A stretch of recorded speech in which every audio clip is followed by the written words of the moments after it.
Election ward number 14 માં પીવાના પાણીની સમસ્યા છેલ્લા ઘણા સમયથી ગંદુ પાણી આવે છે। વોર્ડ કચેરી ખાતે રજૂઆત। વડોદરા શહેરમાં છેલ્લા ઘણા દિવસોથી પીવાનું પાણી ગંદુ આવી રહ્યું છે, જેને લઈને વડોદરા શહેરની પ્રજા હેરાન પરેશાન છે। તો સાથે એક બાજુ રોગચાળાની ભીતિ સેવાઈ રહી છે, ત્યારે નાગરિકો આ ગંદુ પાણી પીવા મજબૂર બન્યા છે અને વડોદરા મહાનગરપાલિકા સ્માર્ટ સિટીની વાતો કરે છે, પરંતુ તે કાગળ પર જ હોય તેવું સામે આવી રહ્યું છે। વાત કરીએ તો ઇલેક્શન વોર્ડ નંબર 14 માં આવેલા અનેક વિસ્તારોમાં ગંદુ પાણી આવી રહ્યું છે, જેને લઈને આજે વિસ્તારના સ્થાનિકોએ પાલિકાની વોર્ડ નંબર 14 ની કચેરી ખાતે નાયબ કાર્યપાલક ઇજનેરે રજૂઆત કરી હતી અને વહેલામાં વહેલી તકે પાણીની સમસ્યા દૂર થાય તેવી માંગ કરી હતી। અત્રે ઉલ્લેખનીય છે કે આ મામલે નાયબ કાર્યપાલક ઇજનેરે જણાવ્યું હતું કે વાડી વિસ્તારમાં ગંદુ પાણી આવી રહ્યું છે, જે પીવા લાયક પણ નથી અને અમે પાણી પુરવઠા શાખા સંકલન કરીને બાબતનું નિરાકરણ વોર્ડ નંબર 14 ની કચેરી છે। વોર્ડ નંબર 14 એટલે જૂનો વડોદરાનો વિસ્તાર જે મહારાજા સર સયાજીરાવ ગાયકવાડે ડેવલપ કર્યો હતો।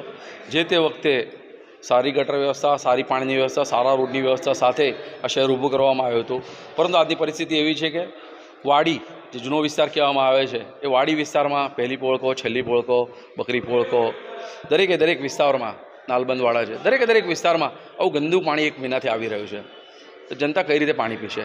આજે પરિસ્થિતિ એવી છે કે દરેક જણને જગ લઈને પાણી પીવું પડે છે। આજે 1000 થી 1200 રૂપિયાનો દર મહિને ખર્ચો કરવો પડે છે।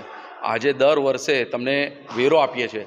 આજે જોવા જઈએ તો આ જૂનો વિસ્તાર છે એ જૂનો વિસ્તાર એ ગ્રેડ સિસ્ટમમાં આવે છે। એ ગ્રેડ સિસ્ટમ એટલે કે સૌથી વધારે વેરો લેવાતો, મારી જાણકારીમાં તો એવું છે કદાચ આખા ગુજરાતમાં સૌથી વધારે વેરો લેવાતો વિસ્તાર આ છે, પરંતુ માત્ર ને માત્ર સારા વિસ્તારને ડેવલપ કરીને અમારા વિસ્તારને તરછોડી દેવામાં આવ્યો છે। આજે કોર્પોરેશનમાં જૂના વડોદરાને કોઈ મહત્ત્વ નથી આપવામાં આવ્યું। ટ્રાફિક સમસ્યાઓ બધી નોર્મલ સમસ્યાઓ થઈ ગઈ છે, કારણ કે જનતા એક્સેપ્ટ કરી લીધું છે, પણ જનતા આ પાણી પીવા મજબૂર કરશો ને તો જનતા રોડ પર નીકળશે, ચોખ્ખી વાત છે।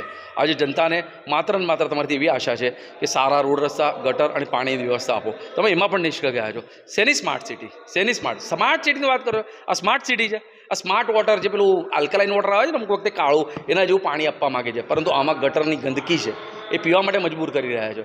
આજે અમને સયાજી સિટીની જરૂર છે। મહારાજા સયાજીરાવ ગાયકવાડે જે સિટી આપી હતી, ચોખ્ખું પાણી, ચોખ્ખી ગટર વ્યવસ્થા અને ચોખ્ખા રોડ, એની માંગણી અમે કરી રહ્યા છીએ। આજે વોર્ડમાં એન્જિનિયર સાહેબને અમે એ જ રજૂઆત કરી છે।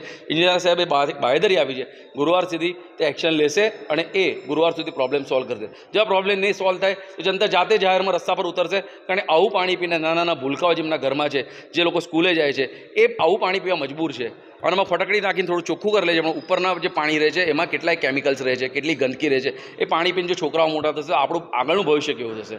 આજે પરિસ્થિતિને જાણવાની બહુ જ જરૂર છે કે જો પાણી તમે સારું ના આપી શકતા હોય તો 6 મહિના પછી કોર્પોરેશનનું ઇલેક્શન છે, જનતા જાગી ગઈ છે, આ જ પાણી તમને પીવડાવશે અને તમને ઘરે મોકલશે। આવનારા દિવસોમાં ભારતીય જનતા પાર્ટીની હાર નિશ્ચિત દેખાતા તે લોકો કામ નથી કરી રહ્યા, પરંતુ અમે અધિકારી પાસે અપીલ કરીએ છીએ, અધિકારી પાસે આશા રાખીએ છીએ કે આ પબ્લિકને આવું પાણી ના પીવા મળે એવી જાહેરમાં તકેદારી લે।